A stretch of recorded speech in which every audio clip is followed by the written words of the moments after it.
Hello and welcome back to another Euro Fantasy video. Today we are going over the ultimate guide to building the best team in the round of 16. Now that's going to be whether you don't have a wildcard chip left or if you are still holding that in for a future round. We're going to go over both of those and some drafts towards the end as well if you're interested in that. So before we do get started, we do want to go over a couple of the changes that you can make for your round of 16 team. Now obviously that the group stage is now over, there is a couple of major changes that are definitely worth noting when it comes to moving into the knockout rounds. The first one of those being the fact that we have an unlimited budget again. So essentially if you didn't know and you've not really been using your chips too much, between the group stage and the round of 16, we are getting unlimited transfers again. So obviously, if you've been using your transfers in the future rounds, you've had 2 transfers each match day in the group stage. Heading into the round of 16, we're getting an unlimited budget again to get all of our eliminated players out and preparing really for those knockout stages. Now, another important thing that we have to keep note of is the fact that we're now allowed to have 4 players in our teams from each team, which is another positive. So obviously in the group stages you were allowed 3 players max from each team. Now as there's less and less teams in the competition, we're now allowed 4, and then obviously you're allowed more and more players as the tournament progresses. So we're now allowed 4 players from each team, which is good when it comes to targeting those easier round of 16 fixtures. Obviously if you've got a wild card in the back, then all you really have to do is worry about the round of 16 fixtures. For us, if you're like myself and don't have the wild card left, obviously we need to try and gamble on who is going to go through. Now we're also given an extra budget. Now this graphic says an extra 4 million budget. That's a mistake. It's supposed to be an extra 5 million budget. So if you go on your team right now, you'll notice that you have 105 million to spend on your team, and after making a couple of drafts, it honestly doesn't seem really needed at all, because I'm making drafts and having 6-7 million left in the bank. So and if you ask me, I think it's literally just going to be extremely easy to get whatever team you want for any of the rounds, because there's so many good cheap players. For example, your likes of Mittelstadt, who is starting every game for Germany at left back and he's only 4 million. The fact that there's so many good cheap starting goalkeepers as well, it's really easy to get the likes of like the best front 3, for example, Ronaldo, Kane, Mbappe. You're also able to get in that same team De Bruyne, Bruno Fernandes, Bellingham, Musiala and stuff like that. And then as long as you're having even 1 or 2 or 3 cheap players in those teams, for example, Mittelstadt, Pence, for example, the Austria goalkeeper, and even like a Sabitzer or a Baumgartner at 6.5 million, you can really afford every other player in the game essentially. And it's really quite easy. So again, extra 5 million budget, not an extra 4 million budget. And then we're also allowed 4 captaincy days now as well, which is kind of the same as we had in the group stage. This obviously gets less and less as we get into the future rounds, but we still are on 4 captaincy days for the round of 16, which is obviously... we're getting 2 games a day basically. There's 8 games to play in the round of 16, so it's going to be 2, 2, 2 and 2. So obviously, as we know, captains are extremely important and we want to be making the best use out of those captaincy days. And then finally, we're now allowed 3 transfers heading into the quarterfinals. Now this isn't ideal considering the amount of teams that get eliminated in the round of 16. So again, if you've got a wild card left over, that would be quite a nice opportunity to use that. But for us, without the wild card, we obviously need to operate on the fact we only have 3 transfers to make heading into the quarters. So we obviously want to be getting those teams that are going to be going through. Now I think it has been made a little bit easier. As we head into the draw, obviously the Georgia win last night made things a little bit easier for us that don't have a wild card left. So the round of 16, obviously, people who saved the wild card are gambling on the fact there's going to be upsets in the round of 16. Now, with Georgia winning last night, it now means a lot of teams have a lot more easier fixtures in the round of 16. So, for example, England are now playing Slovakia instead of the Netherlands. France, I think, have maybe a difficult one. Portugal now have Slovenia instead of Hungary. Spain are now Georgia instead of Slovakia. And there is another one in there somewhere, but I can't exactly remember what it is. I think it may be Romania. I think France now have Belgium when it was supposed to be Romania with Belgium. So this is how we're looking now for the draw. And again, there's a lot of, maybe a couple of teams, 2 or 3 teams that do look a little bit iffy in terms of who's going to go through. But the rest should be pretty straightforward when looking at it. And now we've got the odds, the chances of each team going through from the round of 16. Now you can see Spain in there with a 93% chance of going through. The only issue is, obviously, with us not having, or if you're like me and you don't have a wild card left, obviously some of the games in the quarterfinal are going to be a lot more difficult than others. So, for example, loading up on Spain against Georgia, if you have a wild card for the quarterfinal, is the obvious move. You get 4 of those guys in, and then you can take them out before the really difficult game against Germany. For us, without a wild card, if obviously you get 4 Spain players in, it's going to be 4 players against Germany you've got in the next round. So it's one to just consider when obviously building those teams. Germany have a 76% chance of going through it. Portugal 85%, France at 70% up against Belgium. Holland have an 84% chance. I'm actually quite surprised at that one. I thought that Romania would have had a bit of a better chance. That I feel like that's one of the games I would consider that could have an upset in it, with Romania possibly beating Holland in there.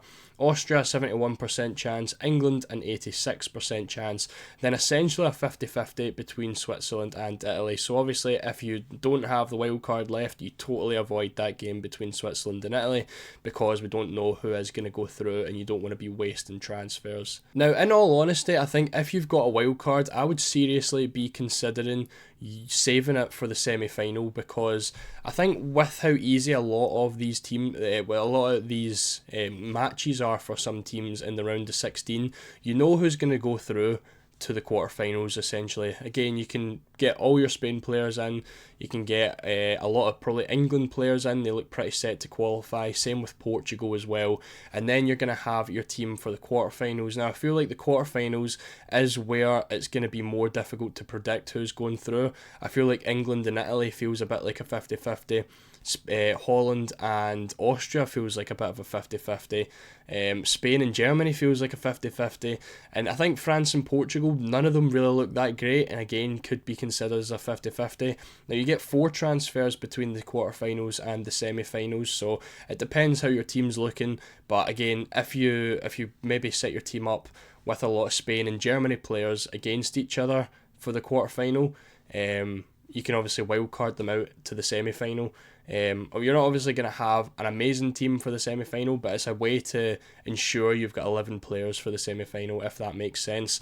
It's a little bit difficult to explain just with what I've got here, but I feel like it's definitely one to consider. So if you're going to plan out your team with a wild card in there, I'd definitely have a wild card in the semi-final in your thoughts. So if you do have a wild card left over, these are the teams that we would want to be targeting. Now this is obviously going to be similar with the non-wildcard players, but obviously if you've got a wild card for the quarterfinals, then you obviously just have to worry about the round of 16. And these are the 6 teams which I believe are the best ones to target, and that's going to be Portugal, Spain, Germany, Austria, England and Netherlands. Now these are the guys essentially with the easier fixtures.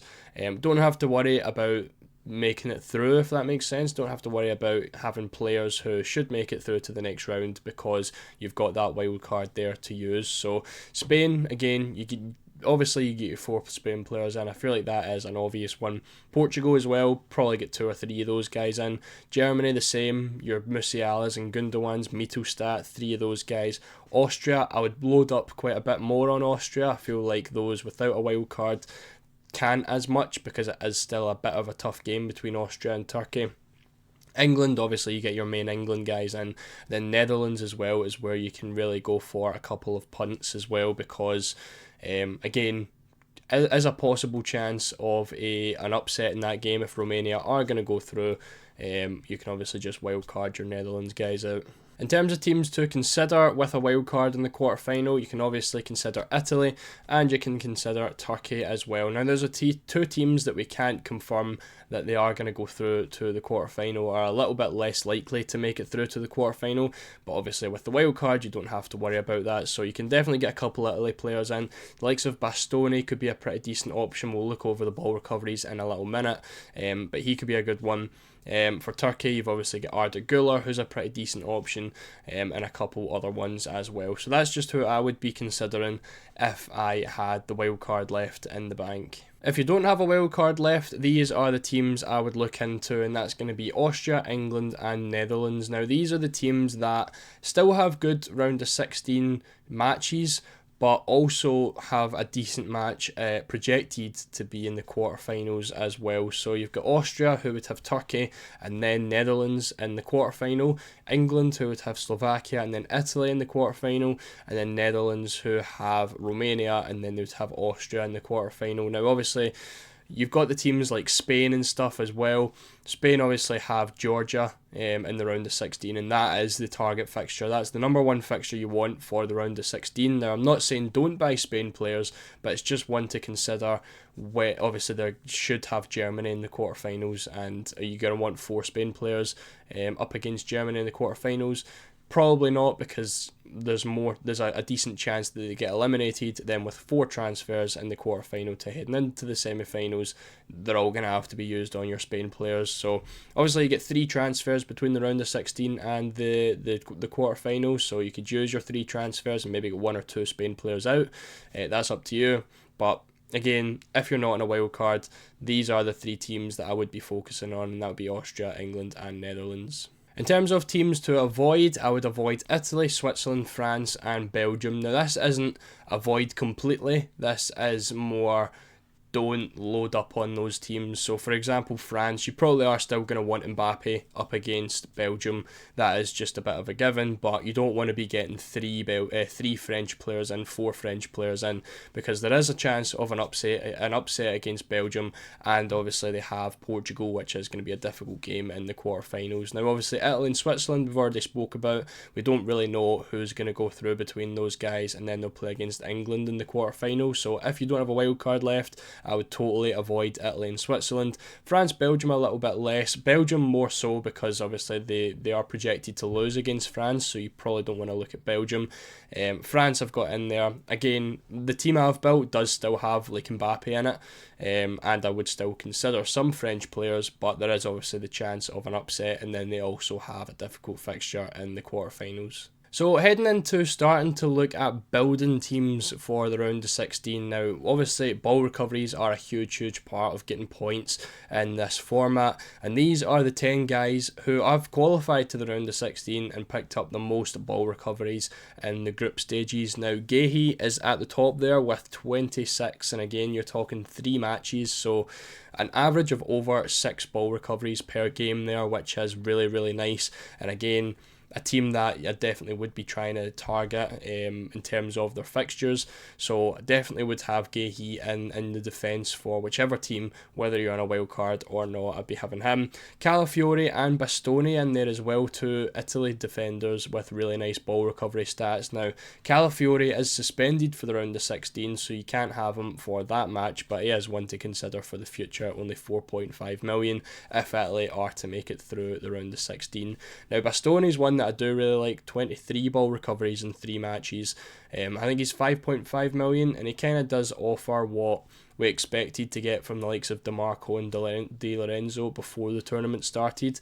They haven't really been picking up the attacking returns as much, and Bastoni's still picking up some really nice points through the ball recoveries, so definitely would be getting him in if you're obviously on the wild card in the quarterfinals, because we don't really know who's going to go through between Italy and Switzerland. So if I had the wild card left, I'd be looking at Bastoni, because he's got a really nice goal threat as well. He scored in the first match day, and he really should have scored in match day 3 as well. So really good option there if you've got a wild card left over. Next we've got Karničnik from Slovenia. Again, another player who had a really nice match day 3, I believe it was. It could have been match day 2 actually, where he scored and picked up a lot of ball recoveries and get man of the match as well. So he's a nice option option, but again, he plays Portugal in the round of 16, so he's probably one I wouldn't look at getting in, but definitely has been a good option throughout the group stages. Then we've got Kanji as well. Now again, maybe one I would consider if I had a wild card left over, because as I said, I wouldn't be touching Switzerland if you're relying on transfers in the knockout stage.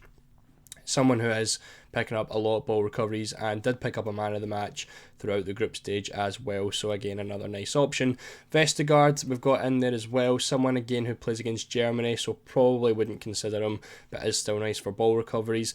Rice would be a nice differential midfielder. He does pick up a decent amount of ball recoveries. I think he's had a 4-4-4. I could be wrong on that, but something along those lines for points. Now, as you know, a lot of players have been picking up like 2 and 3 points throughout this game, and they've had to stay in our starting 11. So if you're looking for a 6.5 million midfielder who is going to pick up stable points, I definitely would be considering Declan Rice. Rudiger as well, someone who is a doubt for the round of 16.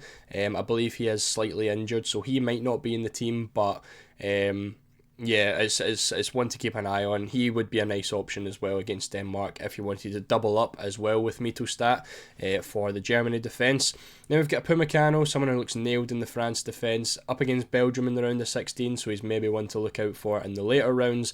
Then we've got Seiwald as well, a very cheap enabler at only 5 million in midfield, and again he's another player who has picked up 4-4-4. I think he gets just over 6 ball recoveries in every single match, and it would definitely be a nice option.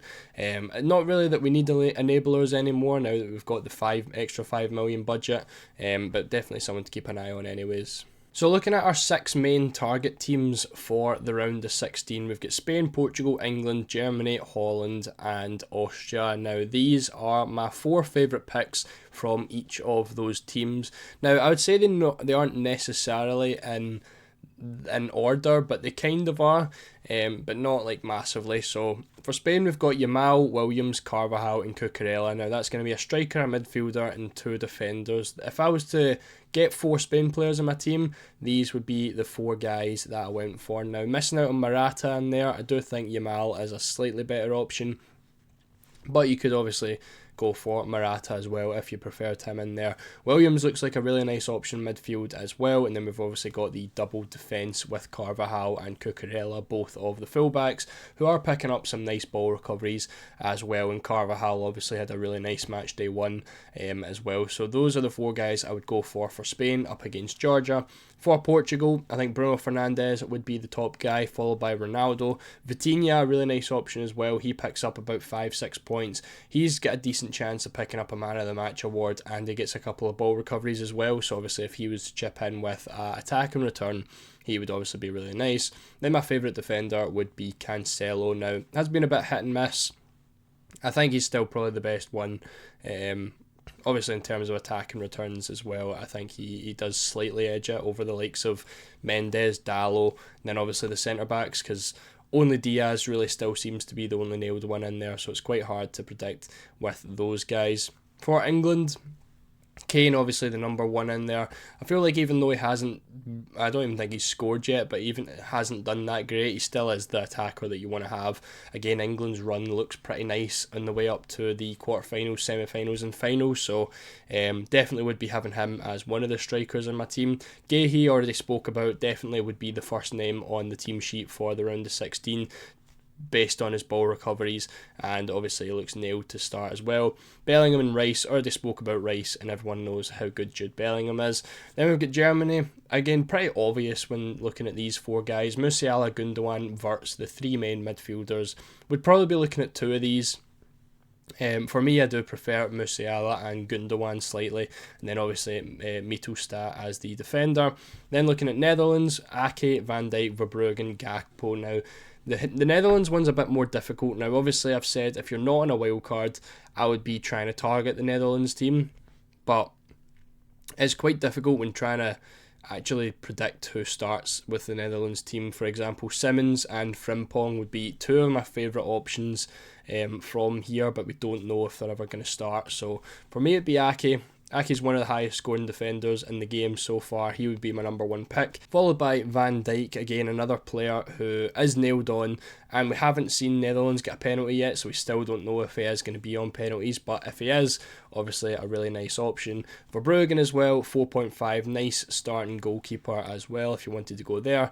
Then we need to pick an attack option. I've went for Gakpo because he has scored 2 goals so far in the tournament in matchday 1 and matchday 3, and it looks like one of the only nailed and performing Netherlands attackers, so went for him in there. But obviously if we could get some early news on the Netherlands before the deadline, that would be fantastic to allow us to get someone like Dumfries, Frimpong, Simmons and stuff like that as well. Then finally looking at Austria, we've got Sabitzer, Baumgartner, Pence and Mwene. Now Sabitzer and Baumgartner for me are basically on par. Sabitzer I think is still the penalty taker. Obviously that would be behind Arnautovic, but he was never supposed to start, which is why we had Sabitzer down as the penalty taker, and then obviously Arnautovic was playing and took it instead. Baumgartner, I think in terms of pure attacking ability, looks a bit better than Sabitzer does, but again I do still think they are pretty on par when it comes to those guys. Pence, obviously a 4 million goalkeeper, nice fixture against Turkey in match day 4, and then in match day 5 likely to play the Netherlands as well, so if you're looking for a cheap goalkeeper, would definitely be getting him in. Then Mwene as well, another player who is pretty decent for ball recoveries. When trying to pick an Austria defender, he's probably the guy I would go for. So in terms of building a team for the round 16, if I had a wild card in the bag, this is the team that I've put together. Now in terms of like proper structuring and transfer planning, I've not really looked too much into it, so if there's any glaring errors, then it's not a proper team, if that makes sense. So this is just a quick one I've put together based on using the 6 target teams. So we've obviously got down the bottom right hand corner, you can see 3 Germans, 1 Portuguese, 2 English, 1 Netherlands, 4 Spanish and 2 Austrian. Now that's going to leave 2 spots left in the team, which go to Mbappe and Bastoni. So the rest of those teams are coming from the rest of those players are coming from those 6 target teams. Now we've got the 4 Spain players, which again I would absolutely 100% recommend to get against Georgia, whether you're on a wild card or not. I'd maybe go for 3 or 4. But again, it's easily the best fixture in the round of 16. We've got Musiala, Gundogan, Mittelstadt as the 3 Germans, as we already spoke about. 1 Portuguese player we've got in there is going to be Bruno Fernandes. I think he is just slightly better than Ronaldo, and obviously there's more midfielder spots available, so it makes it a bit easier for him to come in. 2 English guys, I've got Kane and we've got Gehi as well. Again, probably the 2 best and maybe the 2 only England players I would recommend. For Netherlands, I went for Verbruggen in goals. Obviously the 4 Spain players, Jamal, Williams, Carvalho and Cucurella, which we already spoke about. Then the 2 Austrians, we have Pence and Sabitzer. Now, I would like to maybe get another Austrian in there because I do think Austria could make it to the semi-finals. But obviously, when you're not on this when you've got this wild card in the back, you don't really have to worry too much about it. And I think there's better fixtures than targeting the Turkey game for Austria. Now is where it's going to get a little bit confusing, so you're going to have to try and bear with me because I've got a big plan set out for this team on trying to navigate through the quarterfinals and into the semi-finals. So this is the team I've made with no wild card in the bank. Now it's essentially the same team. We've only got 2 differences in here, and it's going to be Ake in for Bastoni and Pickford in for Verbruggen. Now, obviously, I've mentioned the fact of buying Netherlands players, and I've only got 1 Netherlands player in here. It kind of depends what way or what kind of players you like. Now, I could easily go for someone like Van Dijk over for example Cucurella. That way you've got the double Netherlands defence if you want to get more Netherlands players in, and obviously that would mean less Spain players. Now I think I'm mainly looking at the fact we've got 3 transfers left, so I'm going to get a few of these Spain guys out because realistically we're looking at 4 Spains and 3 Germans who are looking likely to play each other in the quarterfinal. Now they just have 2 good fixtures, I think, in the round of 16, to the point where I wouldn't want to prep too far in the future to hinder me in the round of 16, if that makes sense. So only going for one Netherlands now. We'll see how well they get on.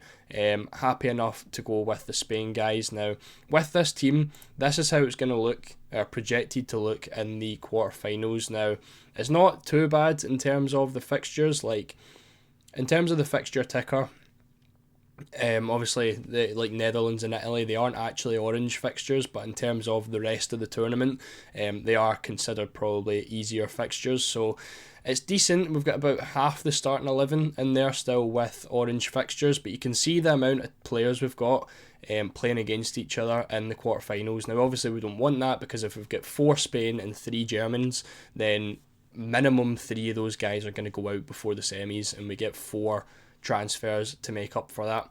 Now again, I've got 3 transfers here planned. That's going to be Cucurella coming out, Williams coming out, and Fernandes coming out. I do really think Portugal are going to lose to France in that quarter-final, so I wouldn't want anyone for that. That way I don't have to worry when it comes to the semis, trying to get Portuguese players out. Then obviously I wouldn't want to have too many Spain and German players playing against each other, so we've got 2 Spanish guys coming out as well in Cucurella and Williams. Now in terms of what that looks like for the quarterfinals, these are basically the amount of players that I would have from each team. Now we've got the 3 transfers planned just below there, and that's going to be getting Saliba in, Kante in, and Bellingham in. Now that means we're going to have 3 French players. Again, you could start with these guys, but obviously in the round of 16 France are up against Belgium, and I wouldn't want to load up on them because it's not the best fixture, and there is a slight possibility, or a 30% chance at least, of an upset there. So I do think it's a better move to probably get the Spain guys out for your French players in the quarterfinal. Now that's going to leave me with a heavy English team and a heavy French team, hoping that they are going to win in the quarterfinals. Now this is why I do think keeping the wild card for the semis could be a decent move, because they are very, very difficult games,